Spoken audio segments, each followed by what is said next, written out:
Hey Queen, this message is especially for you. So I know that May is Mental Health Awareness Month. It is also the month in which we acknowledge and celebrate the mamas, the sisters, the aunties, the grandmas, all the ladies that have had such a great impact in our life.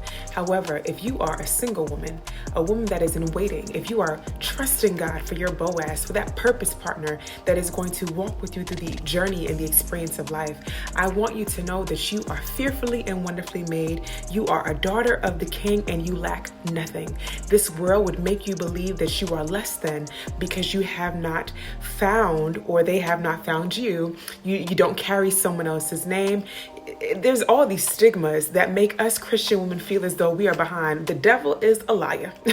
You are not behind. You are exactly where you need to be as you trust God for whom he has specifically created for you. So Queen, get your hopes up, treat yourself, and believe that God has greater.